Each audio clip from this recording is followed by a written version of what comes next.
Bildiğiniz gibi bugün Birleşmiş Milletler Dünya Kadına Yönelik Şiddetle Mücadele Günü.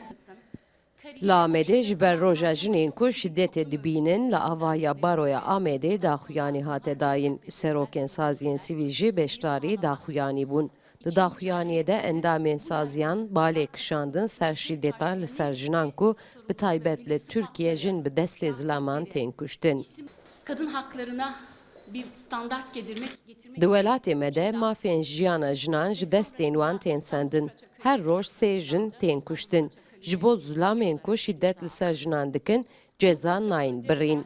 Tehemmûla iktidara AKP ji bo îtiraza jinan tune ye. Ji ber wê yekê dengê jinan dixwaze qut bike. Yasal düzenlemeler yapma, şiddeti ortadan kaldırmak için çözüm bulma zorunluluğu yüklenmiştir. Demokrasinin sesini kısmaktır. Li gor jinan şiddeta li ser jinan sûcekî mirovahî ye. Ji ber wê yekê têkoşîna jinan wê li hember polîtikayên tundî heta werin rakirin wê berdewam bike. Devleta Türkiye û taybetî kiryanên ku li Kurdistanê îro min hember dibînin taybetmendiyekî wê heye.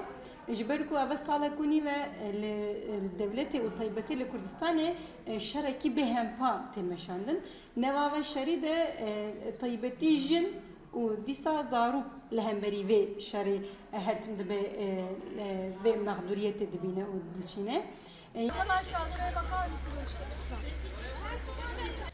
Li Amedê berî niha jî jinên Amedê hinek çalakiyên civakî pêk anî bûn û xwest dibûn ku balê bikişînin vê mijarê. Sevda Kaplan, NRT, Amed.